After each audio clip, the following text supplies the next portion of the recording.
Assamese story superhit Assamese story সময় হ'ল পুনৰ এটি লাভ ষ্টৰীৰ মই ধোন পুনৰ এটি লাভ ষ্টৰীলৈ আপোনালোকৰ কাষ চাপিলোঁ আহক তেনেহ'লে ষ্টৰীটো আৰম্ভ কৰোঁ বাথৰুমৰ পৰা আহি মই মোৰ ৰুমত সোমালোঁ মোৰডাল টনটনীয়া হৈ আছিল মনতে ভাবিলোঁ তাইক আজি দিব লাগিব তাইক এখন টাৱেল দি আহিলোঁ তাই মোৰ ৰুমত আহিল দেহত কেৱল এখন টাৱেলহে আহি ক'লে মোক এটা স্পৰ্টিং আৰু হাফ পেণ্ট লাগে মই লগালগ তাইক টাৱেলখন খুলি পেলালোঁ তাই তলকিবই নোৱাৰিলে সৰু সৰু বগৰী দুটা মোহাৰিবলৈ ধৰিলোঁ লগতে গালে মুখে চুম খাবলৈও ধৰিলোঁ তাই ভবাই নাছিল মই যে এনে এটা কামত প্ৰস্তুত হৈ আছিলোঁ তাই অলপ ভয় খাইছিল যিহেতু ভিতৰত মোৰ মা আছিল তাই ক'লে দাদা কি কৰিছে এইবিলাক এৰি দিয়ক তাই মোৰ দুই বাহুৰ পৰা আঁতৰিবলৈ চেষ্টা কৰিলে তাই ভিতৰি অলপ গৰমো হৈ গৈছিল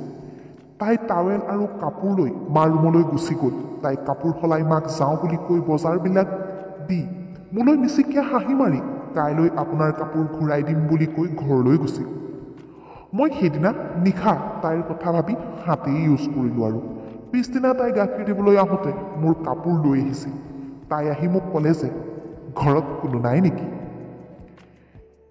ময়ো ক'লোঁ মা ওচৰৰ নবৌহঁতৰ ঘৰলৈ গৈছিল আৰু দেউতা কামলৈ গৈছে আৰু মনতে ভাবিলোঁ আজি ভাল সুবিধা হ'ব তাইক ক'লোঁ কাপোৰ ইয়াত ৰাখ চাহ বনাগৈ যা দুয়োটাই চাহ খাম দুয়োটা মোবাইল চোৱাত লাগিলোঁ মই বিচনাত বহি মোবাইল চাই আছোঁ তাইও আহিল ওচৰতে বহিল মই মোবাইল এনেইহে চাই আছোঁ বেছিভাগ চকু তাইৰ বুকুলৈহে গৈছে দুই এবাৰ তাই চকুৱে পৰিছিল তাই মিচিকিয়া হাঁহি মাৰি আকৌ মোবাইল চোৱাত ব্যস্ত হয় প্ৰথম উতলা যৌৱন তাই দিয়াদিৰ একো অভ্যাস নাই যদিও অলপ আগ্ৰহ দেখা পোৱা অনুমান কৰিলোঁ হয়তো যোৱাকালি হৈ যোৱা ঘটনাবিলাক মনত পেলাইছিল তাই মোবাইল চাই থকাৰ সময়তে মোবাইলত কিচি কৰি থকা ভিডিঅ' এটাৰ চিন ওলালে তাই মোলৈ চাই হাঁহিলে আৰু ক'লে কালি মোক কিয় এইদৰে খাইছিল আৰু মোৰ ইয়াত কিয় ধৰিছিল ৰাতি মোৰ বহুত বেছি বিষাইছিল জানেনে তাই মোক প্ৰশ্ন কৰাৰ দৰে সুধিছিল মই তাইক হাঁহি মাৰি পিছফালৰ পৰা সাৱটি ধৰি ক'লোঁ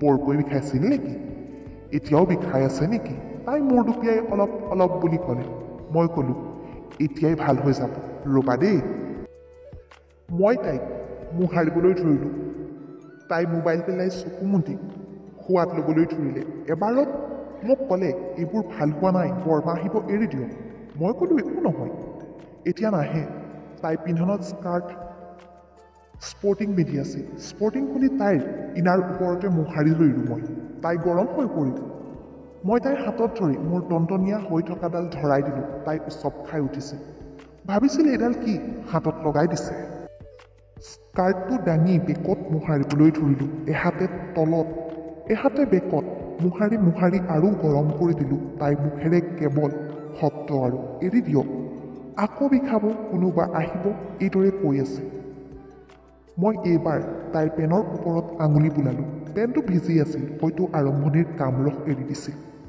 এইবাৰ মই ইনাৰ আৰু পেন খুলি পেলালোঁ দেহত কেৱল সৰু মিনি স্কাৰ্ট সৰু কমলা টেঙাৰ দৰে বগৰী দুটা চুপি ৰঙা কৰি দিলোঁ নুনু মইনাখন ইমানেই ধুনীয়া সৰু নুমাল দেখিলেই খাম লাগে তাইক বিচনাত থোৱাই বগৰী দুটা মোহাৰি নুনু মইনাক মুখ লগালোঁ তাই ক'লে দাদা এইবিলাক নকৰিব প্লিজ এইবিলাক নকৰিব কোনোবা আহিব মোক এৰি দিয়ক প্লিজ বহুত বেছি বিষাব ময়ো ক'লোঁ একো নহয় সকলো বিষ ভাল হৈ যাব নুনু মইনাখন চেলেকি পিছল কৰি দিলোঁ আৰু তাইক কেৱল শব্দই কৰি থাকিল মোৰ উত্তেজনাত চৰমসীমা পাইছিলগৈ মই মধ্যমা আঙুলিটো লাহে নুনুৰ ভিতৰত ভৰাই দিলোঁ তাইও আহ কৰি গৈছিল দাদা লাহে কৰক বগৰী টিপি আঙুলি মাৰিয়ে আছোঁ তাই কেৱল আহ কৰি আছে অলপ দেৰি এনেকৈ কৰি থাকোঁতে তাই আহ বুলি কঁপি চিধা হৈ পৰিল আৰু ফিচকাৰি মৰাৰ দৰে পানীত এৰি দিলে বহুত ভাগৰুৱাৰ দৰে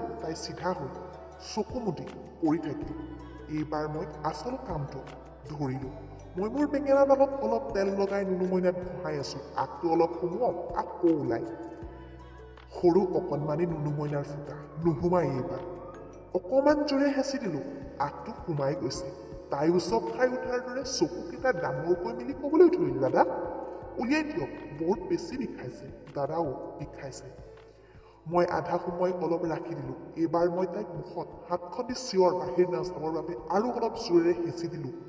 বেঙেনাডাল গোটেইটো সোমাই গ'ল। তাই চিঞৰিব নোৱাৰি মোৰ আঙুলিত কামুৰিয়েই দিছিল। অ' বুলি কৈ চকু চলচলীয়া হৈ গ'ল। উলিয়াই দিয়ক দাদা, উলিয়াই দিয়ক। মুখত হাত নিদিয়া হ'লে ওচৰৰ মানুহে শুনিলে হয়। অলপ দেৰি এনেকৈ ভৰাই থলোঁ। লাহে লাহে ওলোৱা সোমোৱাও কৰিলোঁ। আৰু লাহে লাহে অলপ স্পীড বঢ়াইও দিলোঁ।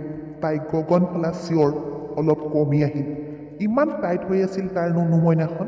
বেছি দেৰি কৰিবলৈকে নাপালোঁ। 20 মিনিটমান কৰিলোঁ।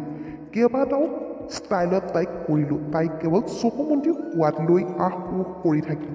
তাইক দি থাকোঁতে তাইৰ কাষলতি তলতি হাত ভৰাই বগৰী টিপি টিপি গলৰ কাণত চুম খাই দি থাকোঁতে তাই মোৰ ভৰ ল'ব নোৱাৰি হৈ পৰিছিল। এইবাৰ ভৰি দুটা কান্ধত লৈ ওপৰ মোৱাকৈ শুৱাই লৈ বেকত গাৰু এটা দি লৈ ফুল স্পীডত দিলোঁ নহয়। তাই অচেতন হোৱাৰ দৰে মুখৰ মাত নাইকিয়া হৈ গ'ল। মোৰ পানী ওলাবৰ গ'ল আৰু অলপ জোৰেদি মোৰ পানী তাইৰ পেটত পেলাই দিলোঁ। মুখত বগৰীত অলপ দেৰি মৰম খাই খাই নামি আহিলোঁ। তাই 30 মিনিটমান শুই থাকিল। তাই বাথৰুমলৈ গৈ চাফা হৈ আহিল। কাপোৰ পিন্ধি লাজ লাজকৈ অলপ আঁতৰত বহি ল'লে। ময়ো সুধিলোঁ দুখ পালা নেকি? তাই মূৰ দুপিয়াই তল মূৰকৈ বহি আছে। মই ওচৰকৈ অলপ মৰম কৰি ক'লোঁ, একো নহয়, চিন্তা কৰিব নালাগে, লাহে লাহে সকলো ভাল হৈ যাব। কিন্তু এই সকলোবোৰ ঘৰত একো নক'বা হা, নহ'লে তোমাকো খেদিব আৰু মোকো খেদিব। তাৰ পাছত মই ক'লোঁ ভেচলিন অলপ লগাই দিওঁ দিয়া। তাই ক'লে নালাগে, এতিয়া নিদিওঁ আৰু একো কৰিবলৈ, আকৌ কিবাহে কৰিবা তুমি, মই ঘৰতে গৈ সানি ল'ম। মই সুধিলোঁ কেনেকুৱা লাগিলে, ভাল লাগিল নে নাই? তাই মূৰহে টুপিয়ালে। আকৌ দিবানে মোক বুলি মই সোধাত তাই মিচিকীয়া হাঁহি মাৰি ঘৰলৈ যাওঁ বুলি গুচি গ'ল। গাইজ, এই চেনেলত আগবঢ়োৱা প্ৰতিটো ভিডিঅ'ই হৈছে কাল্পনিক আৰু এই ভিডিঅ'টো কেৱল এণ্টাৰটেইনমেণ্টৰ বাবে বনোৱা হৈছে। কোনেও যাতে নিজৰ গাত পাতি নলয়। This video' is only for entertainment. Hello' everyone, আপোনালোকে শুনি আছিলে আছামিজ ষ্টৰী। এই চেনেলত আগবঢ়োৱা প্ৰতিটো ষ্টৰী হৈছে কাল্পনিক। কেৱল মাত্ৰ আপোনালোকৰ মনোৰঞ্জনৰ বাবেহে এনেধৰণৰ ষ্টৰী আগবঢ়োৱা হয়। যদিহে ষ্টৰীটো ভাল লাগিলে লাইক শ্বেয়াৰ কমেণ্ট কৰিবলৈ নাপাহৰিব আৰু ফেচবুক পেজত চালে পেজখন ফ'ল' আৰু যদিহে আপুনি ইউটিউব চেনেলত চাই আছে তেন্তে চেনেলটো ছাবস্ক্ৰাইব কৰি থৈ যাব। আজিলৈ আহোঁ তেন্তে পুনৰবাৰ লগ পোৱাৰ প্ৰমিছ কৰিম।